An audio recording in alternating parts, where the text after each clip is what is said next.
Greetings and welcome to a Friday edition of the Shotgun Start. It is August 23rd. Andy, how we doing? Brendan, I'm doing great. You know, I gotta say, I'm pretty excited about the Bears. I love what they did tonight. Badge and ball, I saw. I checked the box score real quick.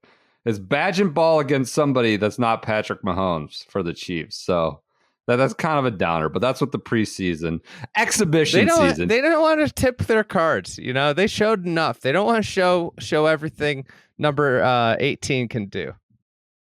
The way we're supposed to take this seriously, they're exhibition games. That the fun with words that the NFL has just, called it preseason. I don't know if it's Goodell or Tagliabue before him. I don't know, but that we're not allowed to call them exhibition games anymore. It's preseason because this bullshit. They're not real. Just call them exhibition games. But yeah, I was bummed that I couldn't get some Caleb banter to get going. Why do you like it? You just like Badgett, trotting Badgett out there? Yeah, just don't tip our hands. Don't show the Titans too much.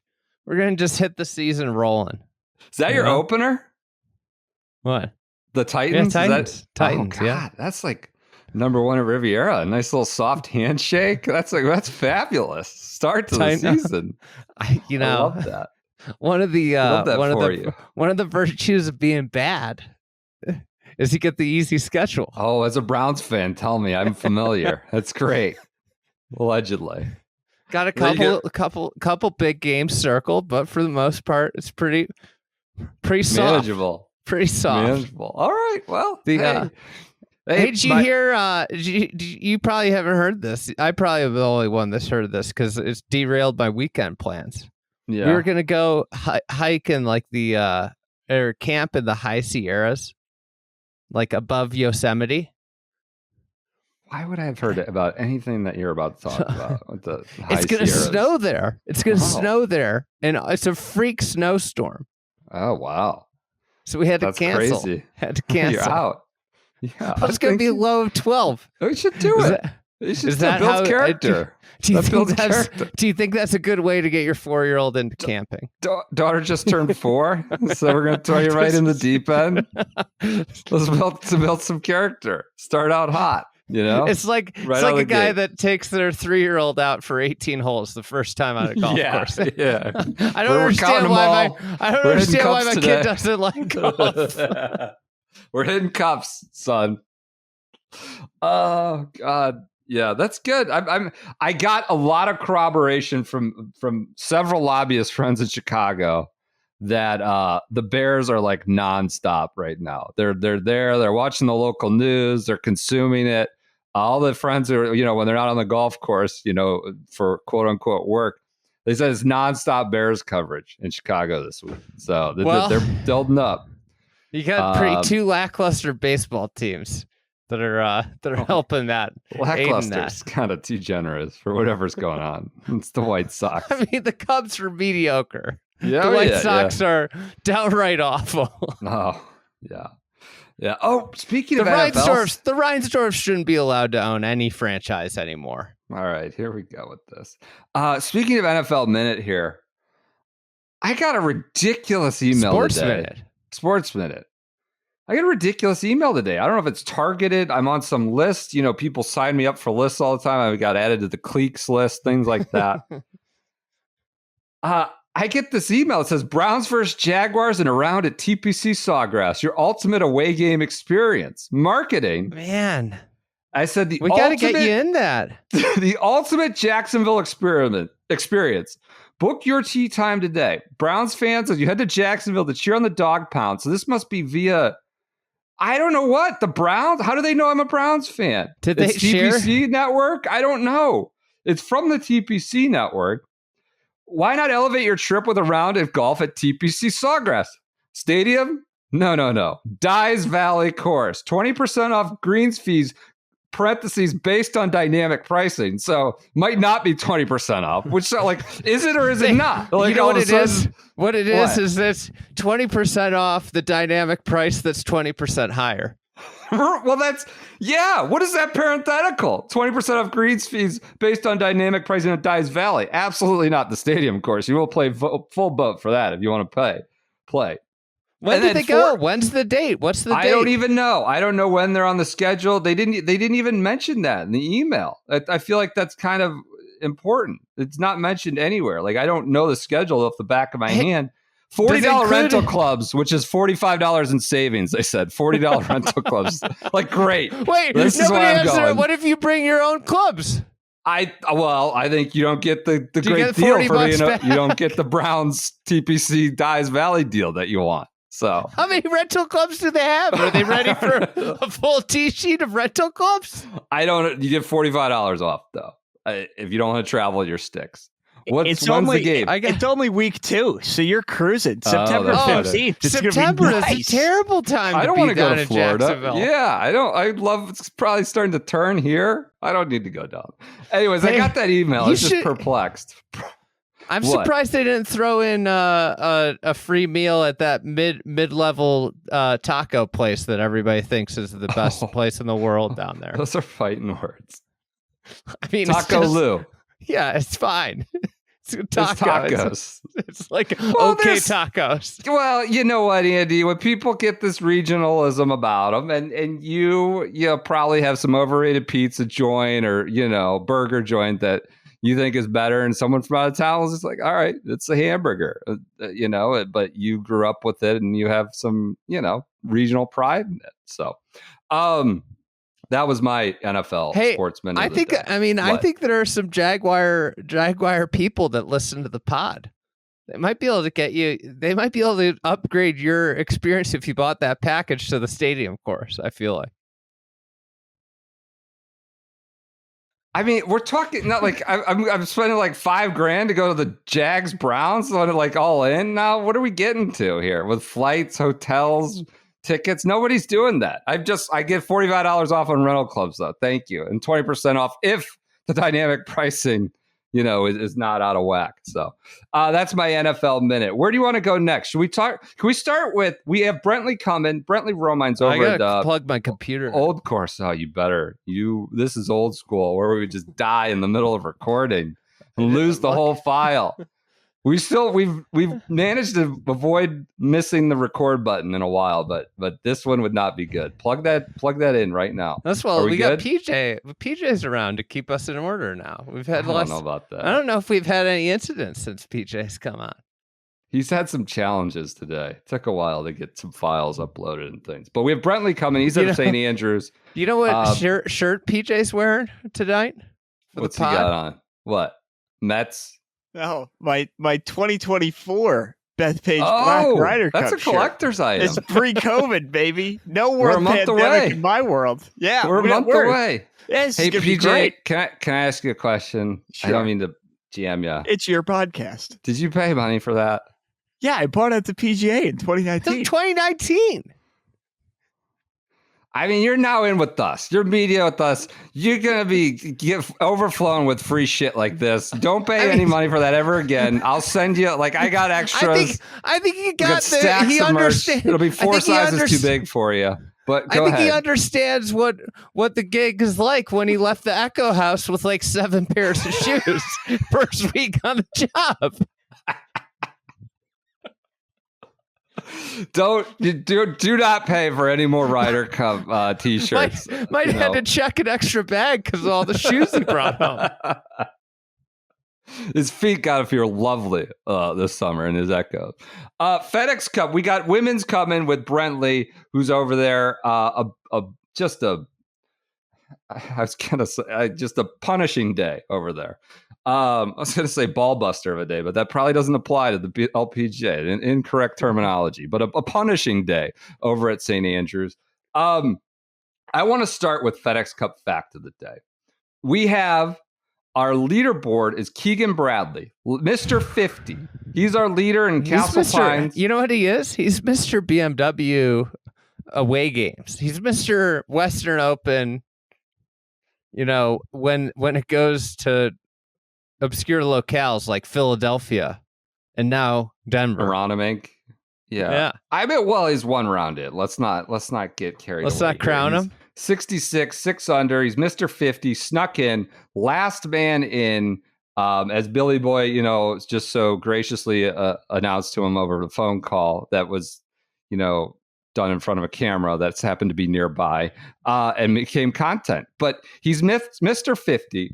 Well, they gave a great guy to do the announcement. Here he comes. Your buddy. My buddy. He is my buddy. Hey, buddy. See, There's not many people not many of my friends call me buddy. Uh-huh. I mean, buddy is kind of derogatory. If somebody calls me buddy, I assume they've got like a bone to pick with me. Hey, buddy, you can't park there, buddy. Like, it just seems sort of derogatory. It's an endearing buddy. Not with Billy. I know that means good stuff. FedExCup Fact of the day. Keegan's number 50 today. In 2008, do you know who finished 50th in the FedEx Cup? 2008.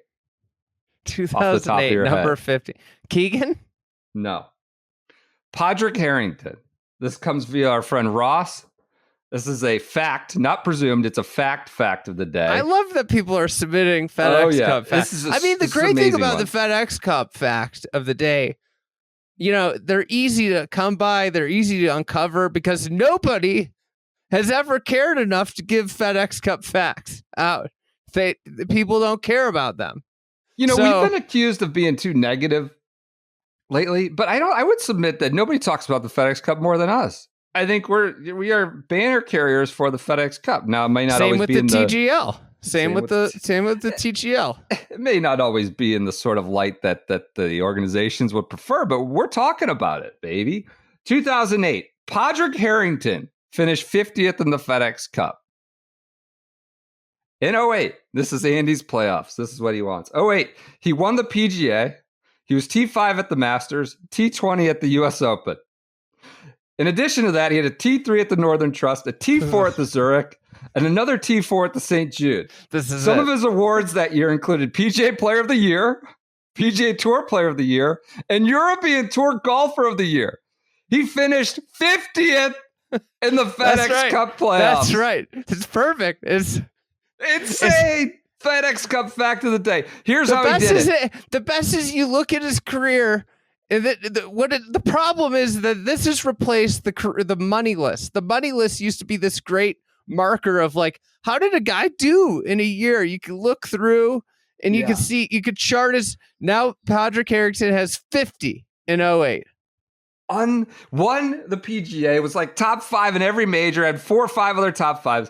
So he starts 4th in the FedEx Cup, starts 4th in the playoffs, cut at the Barclays, cut at the Deutsche Bank, T55 at BMW, done, out, see ya, doesn't even get to Atlanta and finishes 50th. That's your FedEx Cup fact of the day. Are these the playoffs you want? I mean, that's the playoff I want, but I want the FedEx Cup. The position that's on there, like the season position, should be what they end the season with. But then the playoffs should be just like, I think some guys might just start skipping playoff events again. If you're in the top 3 or 4, you can't fall very far. Yeah. Why? I mean, like, why even play? Except for a lot of money. The individual weekly purse would be it. I just could like fart around for 4 days, finish 7th, and make 6 figures or something. I see no advantage to if you're one of the top 3 players to going to Memphis. You're just going to lose bodily fluids. Yeah. And wear yourself out. Get some good barbecue, What is it? Beale Street? I think that's it. Yeah, I'm not super familiar with the scene. I have nothing else on the BMW. I know PJ was watching. He said 15 was fun. Everybody came up short. Was hitting in the water. There's all these dignitaries out there. Jags out there. Jim Nantz. They're in green jackets. Fake green jackets. There's just all these fancy awards that people are giving to themselves. It seems like. What hue of green? I mean, it looks like a Masters green. It's a little lighter. But they're all in coats. I don't know what. There's a lot of awards that are just seem sort of, I don't know, on the fly, made up, and people are giving to each other to pat everybody on the back. But yeah, a lot of dignitaries out there. Seems like a big deal in Denver. Peyton Manning's there. So I'm glad that market got it. Keegan's your leader. Anything else from BMW? PJ, why were you so fascinated by 15?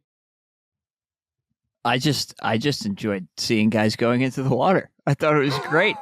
I mean, There Wyndham, Dunlap, Finau, all these guys just struggling. Wyndham went over the green, flubbed his first chip, then went into a bunker. The whole thing was incredible. I hate to pick on Wyndham. He had an interesting back nine today. But a home game, sure. And he took a picture with Sean Payton the other day. That's never a good sign of your character, in my opinion. So, God, what's your Sean Payton? Sean Payton's Bounty crazy. Gate? Yeah, Okay. you don't want to be associated with Sean Payton. So right. I enjoyed. I know Nick Dunlap got a lot of run on the telecast this afternoon. So I hated to see him go in the water. But yeah, he's up to like 22nd. He's inside the next cut early for the FedEx Cup. So Andy, he should be a top 15 guy right now. Should be like a top 10 guy. Whoever was running the telecast clearly agreed with you. Really? Yeah, they were showing. I feel like I got every shot of Nick Dunlap's back nine. Hey, did you guys hear this? I'm not sure if you heard this about this week. Did you know that they're playing at elevation? I've heard. I had heard that. I've heard. All right. I wasn't sure. Did you see TaylorMade's post about how Roy McIlroy hitting driver is a sight to behold? I saw you hopped in from the SGS Instagram and got in the comments. I mean, I had a little fun. So it literally looks like how he hits driver everywhere else. Could be below sea level, for God's sakes. It's big and majestic. Probably going a little farther. It's nothing different. It literally looked exactly the same. Which gets to sort of the point of like, is driver the most excited? I don't know. It went 400 yards. Cool, but you can't see it anymore. It looks the same as the one that went 370. I don't know. I played a golf course today, Clear Creek. It's at like 6,000 feet of elevation. And the third hole is 508 yards. And it plays downhill 200 feet. I think it's drivable. I think it's legitimately a 500-yard drivable hole. And I played it. After I hit it, I saw where my 3-wood went. I was like, man, this whole plays so short. And this is how you know your brain's broken. Then I thought about, wow, if they held a tour event here, there'd be so many. Can you believe how far this drive went? Yeah. Tweets. Yep. Might be over. It was. You know what it was like? It was like a magnified 12 at Austin Golf Club at 6,000 feet of elevation. I was going to bring up Austin, but I don't. It was like twice as big of a hill. Hey, what were you wearing out on the course this morning? You know what? What'd you have on? Well, I'm wearing the same thing I had on right now. The Andy hoodie. It was brisk. It was brisk up in the mountains. It was like 50 degrees. Do you feel beholden to, like a favorite son or a child to wear the Andy hoodie over the Proctor hoodie because it's your namesake? Yeah. Can I tell a story? Yeah. People might judge me for this. It's the middle of summer. Judge us for everything. Don't worry about it. We were at our member guest at a unnamed Long Island club, and I'm in the pro shop, and the pro shop boys are like, "Look, we got your hoodie. And I was looking around, and I'm like, it's too bad you don't have my size in blue. It saves me from having to get this. Guy goes, well, you got some in the back. And you're out a couple $100 bucks. I'm not buying it. Promo code I don't think works at the pro shop on Long Island Club or anywhere else, but it does work on beadready.com. No, not your pro shop. It's the middle of summer. I didn't need a hoodie at that point. Yeah. If I went back now, I might buy it. You kind of jammed yourself on that. I did jam myself. Don't ask a question or say something you don't know the answer to. Like, well, you don't have my size, do you? Well, no, we got some in the back. Oh yeah. But they are now stocked. It's shoulder season. I've got my cool hoodie on. Those are hot sellers. I don't have an Andy hoodie. I don't have to be partial to your namesake. I'm partial to the Porath polo. I don't have a Porath polo. So we'll get a Porath polo for God's sakes. We have them in our pro shop with the SGS logo on. I don't think I want to support yours. All right, I'm not getting an Andy hoodie. I'm going with my cool and Proctor. There's options at bdraddy.com. A lot of colors in the cool. Proctor's a massive big seller. Use the promo code SGS30. You can support Andy. Get Andy hoodie. Sell those. You know what I haven't seen since the Masters, since I wore it like 7 times in 10 days? Everyday vest. I think I left it in Augusta. I think I left it in our rental house. Yeah. Oh my God. That's not how you treat an everyday vest. I'm sad. I want it back now. I have no clue where it is. All right. We'll have to get you another everyday vest for every day going forward. All right. You too can get that. bdraddy.com. SGS30 is a nice little hefty promo code you can knock off. Andy, do you have any women's open thoughts before we get to Brentley talking about it? 6 hours and 10, 15 minutes of pace of play late in the day. There was some wind. You know, we saw this with the men 2-3 years ago. You know, it gets dicey down by 7, 11, 8. The loop is kind of a mess for pace of play right now. Still feels like they did split tees, and they're barely getting it before dark. In August, it's just it was brutal pace of play. You feel for some of the women who are quicker players trying to do that. So, my thoughts are incredible leaderboard out of the gates. Charlie Hull, Ronnie Yin, Nelly Corda, and Lily View is right there. Patty Tanavik, you know, there are superstars right off the bat. And I think, like, I'm always amazed at how St. Andrews has this ability to just kind of push up the best players. Except for Zach. I was going to say. I was quickly looking for a hole to poke in that. I was just trying to recall. I was already there. I knew what you were going to try and do, so I was just pre-disclaiming it. It was soft that week. Okay. They had a whole day washout because of the wind. Not washout, wind out. Honestly, I think Zach is because of the late career shenanigans, him telling an entire gallery at the Masters to fuck off, and the Ryder Cup mishap. I think his career is going to be painted in poor light.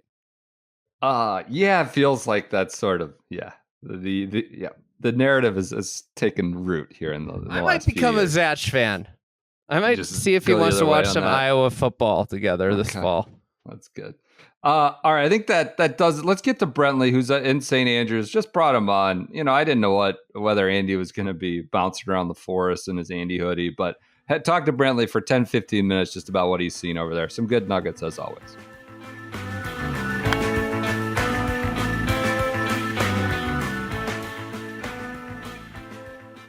All right, we now welcome in from St. Andrews, the home of golf, the real home of golf, not the fake home of golf, I think. Where in the world is Brentley Romine? I thought he was at Hazeltine a minute ago. He's now in Scotland. Frequent friend of the program. Kind of understands all things shotgun start and the minutia that sort of tickle us. Brentley, you are at the Old Course for the Women's Open. How's it going? How was the trip from Hazeltine, first off? You know, not to divulge too much, but went straight from Hazeltine to the emergency room and then out to Scotland. So it's kind of the path that I don't think anyone has traveled before.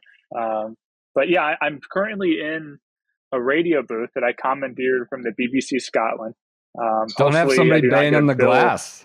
Yeah, remember Andy got banged on the glass at LACC that one year. LACC, I do remember that. Hopefully I don't get a bill in the mail at the end of the year for taking we got jammed 10 on minutes that in one. this booth.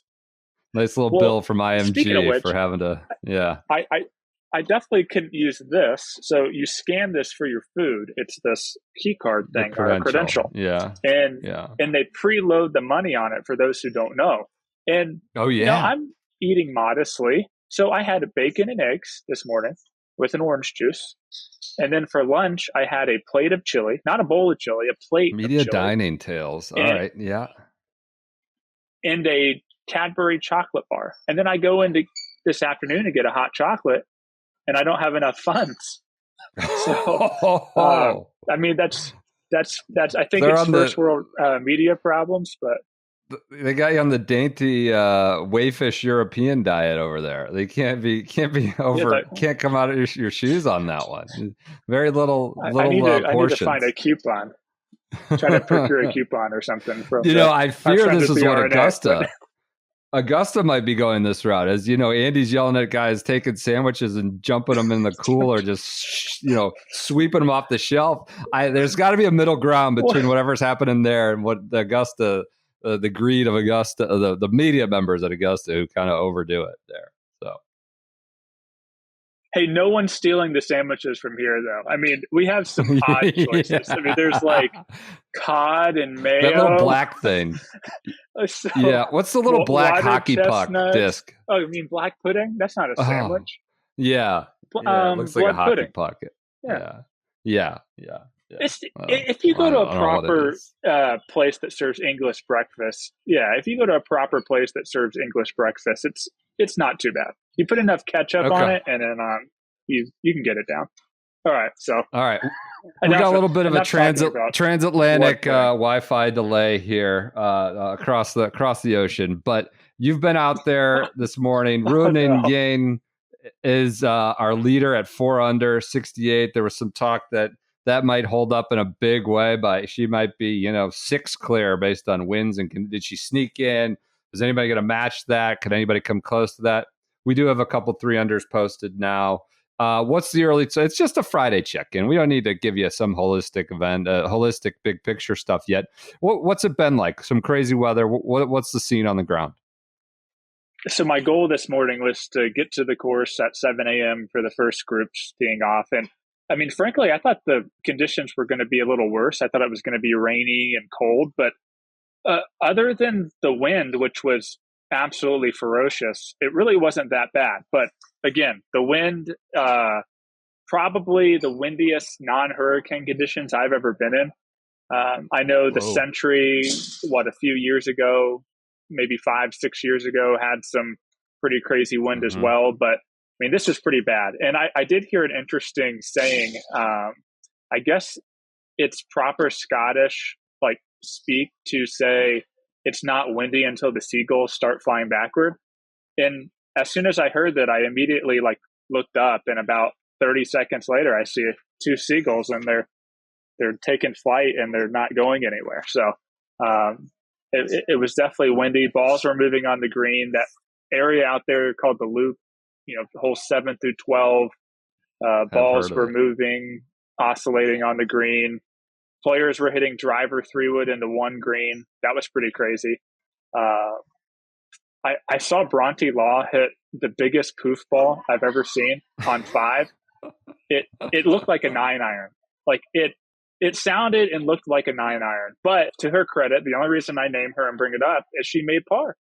She hit long iron, hacked it out of the cabbage, and holed a 40-footer. So I saw a top on 12T that went 50 yards.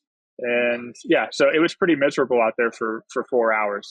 Everyone was red-cheeked and ready to get inside.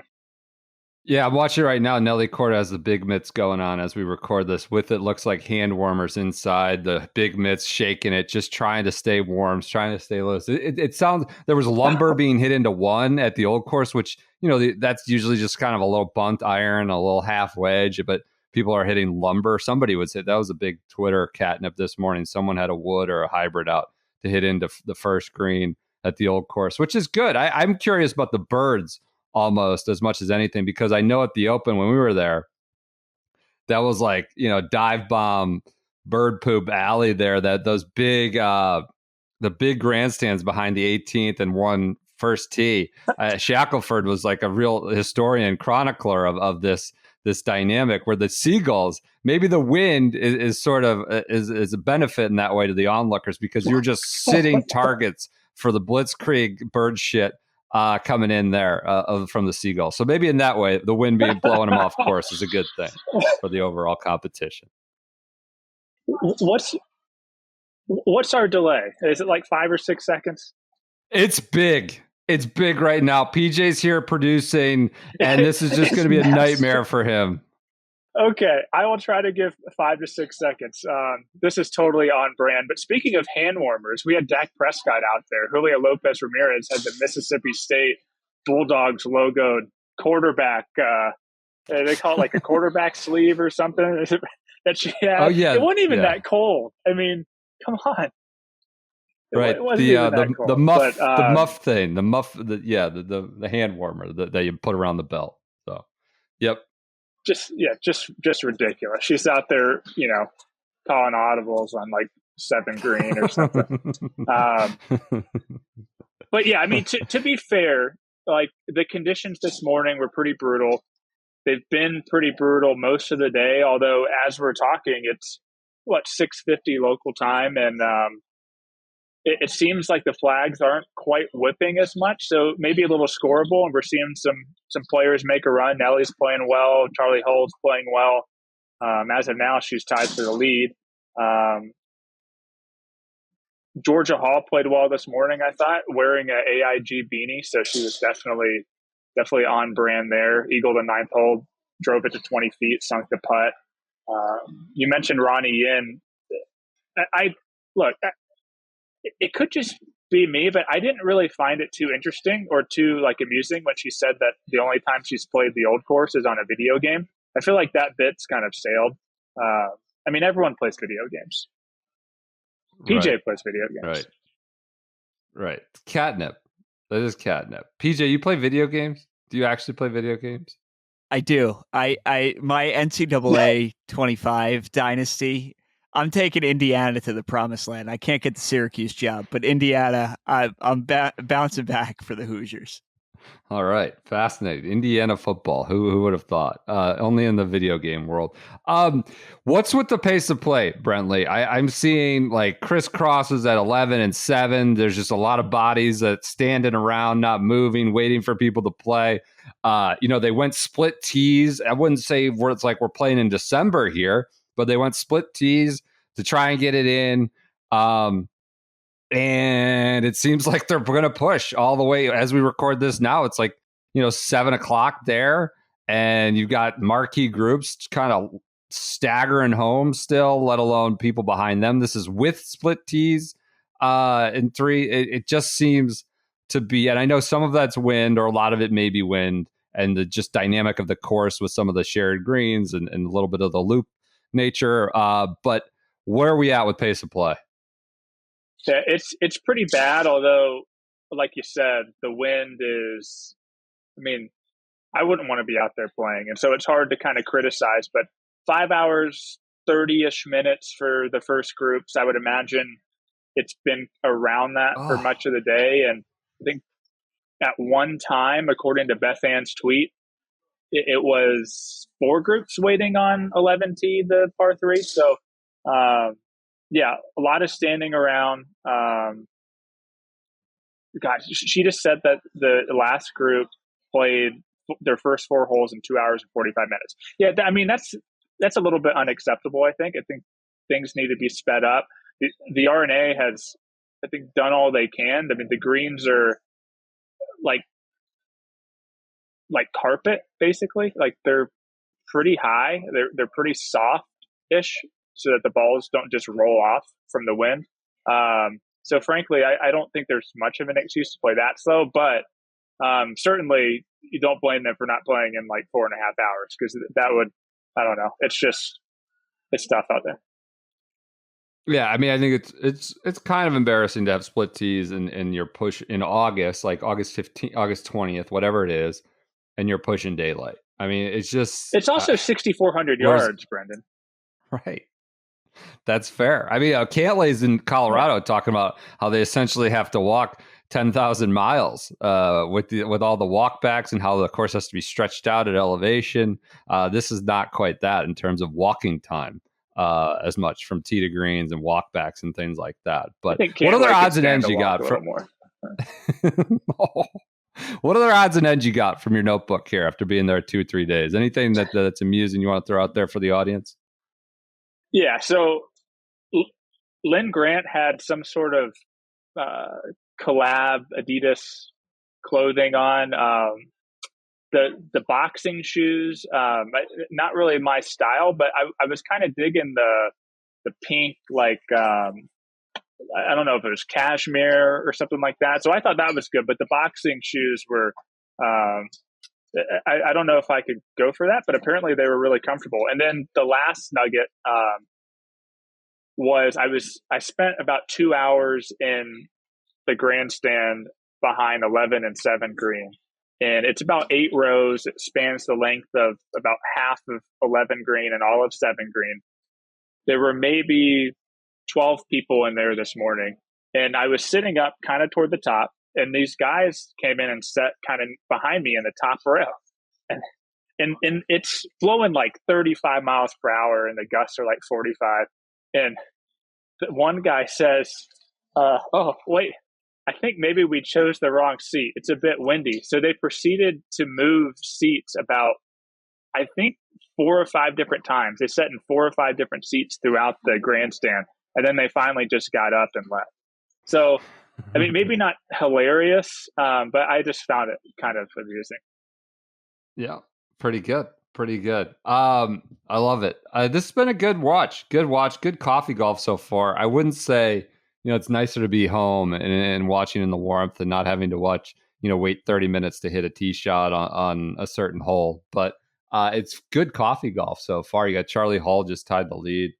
So she's in the mix. Feels like we're good. Set up well, I should say, for a good weekend. I just feel like there's a little bit of fatigue, maybe. The long summer, Olympics, a lot of majors and all that stuff. That doesn't diminish that you have the best women in the world at the old course, but it feels like we're sort of limping to the finish here with both the playoffs and obviously this major. Do you want a quick unsubstantiated rumor real quick before I go? Do I ever? Yes. Yes. So I have not confirmed yet, and maybe I'm not as an intrepid reporter as I think, but I need to get out there. But someone was saying yesterday that the wind had caused one of the windows of the newly refurbished clubhouse to break. And I don't know if it was the wind maybe, or if it was a pro-am person or what, but I need to go out there and investigate. I love that. Because like that would be pretty obvious, I think. But substantial conditions, but not close to unplayable. Would you say that? Did at any point did it feel like it's unplayable? If you're blowing out windows, that feels like it could be touching unplayable territory, but it's not that. They're playing on kind of shag carpet, so I didn't, I didn't think it was over the line. It was definitely as close as you can get. Didn't have any players complaining, but again, I don't cover the LPGA Tour much, but it doesn't seem like they complain too much, at least compared to the guys. So maybe it was over the line, but I'm fine with it. I think everyone was fine with it. It's fun. I mean, we want to watch things be difficult, and you got several players in red numbers now, so it obviously wasn't too tough. All right. Well, Brentley, thank you for joining us from the old course. This delay has been a mess. I know we haven't been able to go back and forth in the way that we'd like to, just bob and weave. And I just got to throw you the ball and wait 10 seconds. And then we can't respond in real time. But delay, the transatlantic technology is not fully there yet. But we appreciate your time from the old course. Enjoy the rest of the last 3 rounds here at St. Andrews. Thanks. Yeah, it was kind of like Boston College basketball. Just throw it around, wait, shot clock violation. So not a lot of movement and playing off each other. All right. See you, Brentley. See you.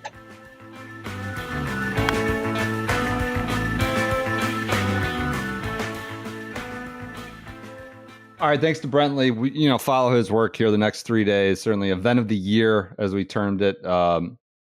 I do think, though, Andy, like people are mad about the coverage a little bit. There's like the whole first half of the wave is not available on Thursday and Friday. I'm not excusing that. It's kind of like there's fatigue with the FedEx Cup. This is the 5th women's major. There's been 2 weeks of Olympics. Like NBC obviously threw everything they had at that. It's just like we're kind of gassed at this point. And it doesn't feel like a women's open at St. Andrews is getting sort of the full energy it deserves. Maybe from the coverage and maybe even from golf fans. I don't know. It's just been a long summer with a lot of majors, men, women, Olympics, and a lot of broadcast coverage. And they've got to do the playoffs. They're contractually belong to do all that in Denver. It's just, I don't know. It feels like it's not, it's unjust a little bit to the prominence a women's open at St. Andrews should get. Yeah, I think that some of this is the fact that like there's not collaboration in the golf world. Like Sure. Why are the FedExCup playoffs happening at the same time as the Women's Open at St. Andrews, right? Like, because they collaborated with the NFL and college football to get the hell out. But yeah, I know what you're saying. It's hard. So like that's the tricky thing, it just there. I think like this is an idealistic view, but like there should be a way for these organizations to work together, especially if the PGA Tour contracts in terms of events, which might not seem likely. No. All right. Well, that's our event of the year. Event of the week is but that's Cisco. What they should do. The Cisco APGA event Invitational that starts Friday. Cisco's put a bunch of their money and efforts behind the APGA, supporting the APGA, which has been around now almost well over a decade now. And it provides obviously a ton of great playing opportunities, real purses to players of color, Black players. We've seen real talents emerge from this in recent years, certainly more prominent eye focused on the APGA. And their Cisco Invitational this week is at Spyglass Hill, like a real prominent course on the APGA and obviously in American golf at Pebble Beach Resorts. I think it's $150,000 purse, and it's one of their marquee events. The Invitational, they have the Black History Month Classic, which is down at the Dye Valley course, where I may be going for the Browns game in a few weeks. And then the Billy Ho Invitational, presented by Cisco. Concession. And that's late October. So those are like 3 APGA Tour marquee events, and one of them is this week. It's a Friday to Monday finish, and a good strong field. We've seen a lot of players kind of emerge from this, and it's like opportunities, man, just like a real pathways and real chances to, like you always talk about with mid-ams, like there's something to be said for reps, right? And this is like high competitive, high level reps. And high level reps at like good venues. They're playing Spyglass Hill, like a real championship course. You look at like, I think like the big thing, like one of the things I'm starting to really think about is like the Korn Ferry Tour, and the studs get out of there, but like sometimes I wonder, like, what if the Korn Ferry Tour played great venues? What would the 25 or the 30 look like that come out of it? And I think one of the things that's so big about what the APGA is doing is like they're playing really high quality golf courses, championship golf courses. And this is a great example this week playing Spyglass Hill. Chase Johnson is a legit player. He's leading the money list. He is really good. And I think he has a chance to get to the big tour. Another guy that's high up on the money list this year is Brian Orr, Chicago boy. Boy. Yeah, there you go. You always find the local angle. That's just a staple of this podcast. Chicago boy up in the top 4. You know what I was going to say to you? What? I was thinking about today. I think Lake Tahoe should replace Lake Erie as a great lake. Cool. Thank you. Appreciate it. All right. Regionally significant. Just full of shit. It was interesting to see you get all defensive the other night about how people in Chicago, like, they talk about how you get shot, you'll get robbed, you get this. Like, for like 40 years, like the river caught on fire for like a second, and we hear about it. Like, oh, that's the place where the river catches on fire. Like, this is what we're talking. Like, and you get defensive about like This is bullshit that Clevelanders literally put up with nonstop when it's like a fabulous, fabulous place and quite affordable, great golf, and a great lake. I'll say that. Needless to say, the Cisco Invitational is continuing, or will start on Friday. Thanks to Cisco. You know what? Cisco for sponsoring golf advice this Friday. I'm going to dovetail that with another Cisco boy. I don't think he's on the APGA. If he is, it's crooked. Blockie. Isn't Blockie a Cisco boy? Yes, he is. All right. First email. Not on the APGA. What a Cisco boy. Blockie and I, we're both challengers. Yeah. Challenging what? We're unsure. But Blockie's out there challenging away. This is golf advice. Blockie intervention. 33 one dog, hoping to avoid any and all altercations. This is a little bit stale. It's moot. We should have answered it back in May. But nonetheless, I'm always looking for Blockie stuff late in the year. My maternal grandfather was a small-town sports writer, an avid golfer in a small town in the Midwest. By no fault of his own, he raised my mom to love sports and, more importantly, a good story. Fast forward to 2023 at Oak Hill, where my mom was a guest at a corporate hospitality tent on number 15 at Oak Hill. I was jealous that she was at the tournament and maintained contact via text and phone call throughout the week. She recapped each round over the phone every evening. She even was allowed to walk inside the ropes for a few holes on Friday. She had a great time all weekend, but the highlight by far was witnessing the slam dunk on 15 on Sunday firsthand. She'd been following Blockie closely since he made the cut and was in tears when he made his hole-in-one. She called me after the round and shared countless videos friends had taken of the raucous reception. I'm genuinely glad she had a great time. Witnessing something like that firsthand clearly meant a lot to her, and she immediately became the self-proclaimed president of the unofficial Blockie fan club. We chatted a lot about the tournament in the following weeks, which I really enjoyed. Golf has always been something my dad and I share, but it's really nice to have this connection with my mom. However, she still sends me regular, constant Blockie updates.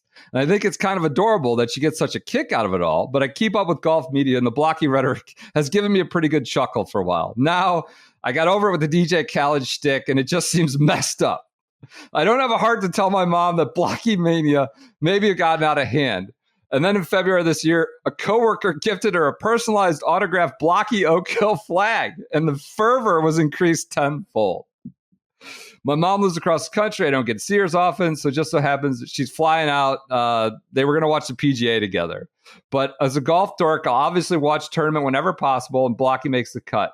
She says the Blockie stuff has continued nonstop. How should I cook my mom's Blockie fever without being a jerk, but also ruining the new shared bond we've developed? Listen, this is an incredible story.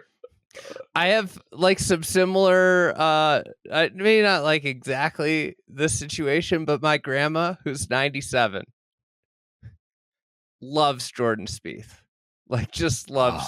Every time I see her, she wants to talk about Jordan Spieth. The grandmas love Jordan Spieth. The grandmas out there, they check his scores in the sports page, newspaper. The grandmas loves Jordan Spieth, in my personal experience. All right. Loves Jordan Spieth. Yeah. And every time I see her, she asks me about, like, how he's doing. And, I mean, like, recently I've been like, not well, not good anymore. He's just a guy. He's not very good. And she's like, he's just such a nice kid. Nice young man. Nice young man. Yeah. And I don't think you can't. I think the thing is, like, you just have to let this play out, because I mean, the gig's up at this point. The Blockie gig? I mean, he's out there challenging. But as a PGA Tour player, it's up. Maybe the senior tour, right? Like, I could see Blockie being a menace on the senior tour, right? Oh, yeah. Yeah. The senior tour, if anything, it's just ripe for the taking. I mean, Phil goes out there and just wails away on these guys. Stephen Alker, these guys can walk out of the woods and win $2 million in 3 months. My real question, though, is Blockie as hungry as he used to be? No. You got fat on Blockie Mania. Right? I think you got to, if you find a connection with your mom this late, in your relationship, you keep it going. You can't call him a fraud. You can't burst her bubble. She's got the signed flag. He's not a fraud. He's just a nice guy that has cashed in on his opportunity. Another buddy of yours. Just a nice guy. I didn't say he was a fraud. I didn't say he was a fraud. I'm just saying you can't rebut your mom's fervor in any way. She's got the flag. She's got the personal witness account of the dunk, which brought her to tears. That's a great story. You know what I think you have to do is you just have to try and push her in different directions. Get the TV on golf, and just try and get her into somebody else. Well, Braden Shattuck has 6 starts this year. Whoever has 6 starts next year, move her on to that next PGA Pro. All right, here comes next Braden one. Shattuck. Immoral to hit someone's leftover range balls. From Troy, 37-1 kid, no interest in fighting. On a recent beautiful summer morning, I headed over to a nicer Arnold Palmer designed local muni to kill an hour at a large undulating practice green and chipping area. I don't have time to play 18 holes very often, but I like to squeeze in an hour of practice a few days a week. I was playing on chipping and putting. I noticed over a nearby empty driving range a basket laying outside with about a third of balls still remaining. I walk over there, begin hitting these balls, which are presumably left over from someone warming up before their tee time. Clubhouse faces the range. I soon see a attendant making a 100-yard walk toward my direction. I knew what was about to take place. He asked me, "Did you pay for a bucket of balls this morning?" I replied, "No, I saw these were left over, so I'm hitting them." He was aghast. "No, you can't do that. You know someone else paid for those balls, right? You can't just come out here and hit someone's leftover balls." His tone immediately put me on the defensive, so I reply, "I pay for balls here a few days a week. People leave leftover balls." Did we read this? I sent this to you guys. You said you didn't. People leave leftover maybe balls for someone else to hit all the time. Maybe I read it. He shakes his head and says, "No, you're not understanding me. Someone else paid for these balls. You can't hit those. That's wrong. Are you okay? Are you going to take them then?" I ask. "No. Hit those, but don't do it again. You have to pay for your own balls. That's not right."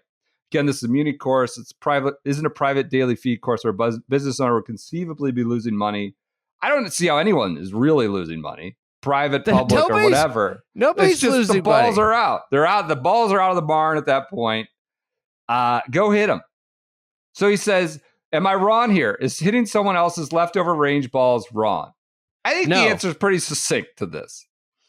No, it's not. This is the rules of the range. The unwritten rules. The unwritten rules of the range. There's nothing better than when you're a kid and you're almost done with your range bucket and the person next to you leaves a few scraps. I always now like to leave a few scraps if I'm at a public range. I like that. How you're such a magnanimous fella. I think the bigger question is how intensely you tell this guy to F off. Then he's off his rocker. Like, you're clearly in the right for you're fine hitting the balls. I think I would struggle in that situation. I really struggle with situations like this. These are not situations that I'm built for. And this is where I would probably insult in some way, not like intentionally insult, but I would not do well with this. Yeah, I would tell the guy he didn't know what he was talking about and to walk his ass back inside. All right. Full swing repercussions. One more here. Hi, gentlemen. This comes from Australia. Different country, other side of the globe, but same language, same dilemma, same predicaments for all of us on this big planet we're all sharing. All right. 37-1 kid, no interest in fighting. I appreciate your thoughts and advice given the somewhat similar life stages we're in. I have an upcoming golf trip in November on the Gold Coast in Australia. My guess, although never having been, is it might be similar to Myrtle Beach. I think you might be onto something there, Brad. I think you're onto it. I had 2 idiot friends who did a quote studied abroad at the Gold Coast, and I don't think they did any kind of studying of any kind. I think it's a Myrtle Beach type place. Trip consists of 12 blokes, including newly signaled degenerates with no kids, family men ready to enjoy some time away, and in-betweens. 3 rounds of golf and 3 or 4 nights depending on when people get in. The last night, the losing team pays for dinner. Some, probably most, are gearing up to take a full swing, as you put it. I want to avoid attention and possible ridicule for seemingly being too responsible, at least in the view of those most vocal. But I also don't want to return home on death's door. Too worse for the wearer to be a responsible father. See, this is the thing. You have to come back ready. You got to just be, when you go on these weekends, you got to come back In ready shape. to go. Yeah. You just have, even if you're hungover, you cannot make it appear that you are. This is like rule number one. You can't complain about anything. You have to be ready to go. You know what's hard with this is like, and this is not, don't cry me a river. It's the world's smallest violin. It's like when we go away for work and it's like 8 days, but like we're working and it's like late nights and they're like, it's a great job. Insane days. And you come back and you try to like, it's like technically your first day off in 10 days or whatever, something like not really off. That's a tough one. It's not a bachelor party weekend, though. That's a different deal. But yeah, that's a hard predicament. The thing is, those carry into the next weekend, too, because you missed the last weekend, you know? My question is, how would you balance enjoying the golf on average courses and the likely heavy drinking throughout? Last year, the trip to Barnbougle largely descended into hedonism, and the golf was lost on most as their main takeaway was the lack of carts. Barnbougle. So that's where they're at. That's why they're going to the Gold Coast. Yeah. I returned home in significant pain for a couple of days pre-child and didn't really enjoy the golf as much as I normally do. So he's trying to figure out the middle ground here. He doesn't want to be ridiculed and wants to come back in good shape. I think that there is a really strong strategy here. Go really hard out of the gate. Oh, man. Okay. You go hard out of the gate. And then nobody's gonna say anything to you because you're gonna be the one that went hard right out of the gate. And you could throttle back as the trip goes, be in tip-top shape by the final day. Yeah, maybe that's the way to do it. This is my bachelor party play. Hard out of the gate. You go hard out of the gate. Then you can't be. You're barely functioning. You can't be useful the rest of the weekend. That's fine, but then you come home and you're solid. How much money did you spend on the trip to organize it? All this stuff. But yeah, I think there's a way to kind of hide in the shadows. There's also that you can just be normal. Drink your beers. You don't have to pretend like you're at the granola party and at 10 a.m. But, by the way, what? I sent the clip to the to-go beer.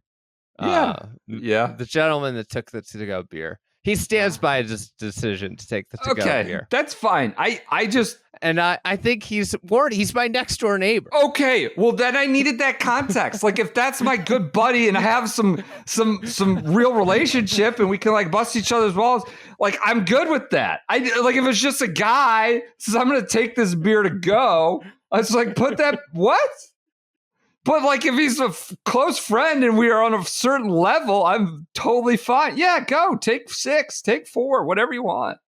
I needed some context with that one. There's a way to hide in the shadows, I would say. I think, I did this at Myrtle Beach last year, October. This is just a bunch of guys at different stages of their life. Just kind of find the middle path and also, don't be an idiot. If you're just drinking a bunch of Fosters down there, how much trouble are you going to get? You're jamming that won't go well. That was a joke. Drinking their Fosters, eating their Outback, their blooming onions, and having their Foster. All right. I think that does it. Do you have any other golf advice you want to hit? When I lived in Naperville, there was like an Australian Mexican chain that opened. It was the only U.S. location. It was called Guzman y Gomez.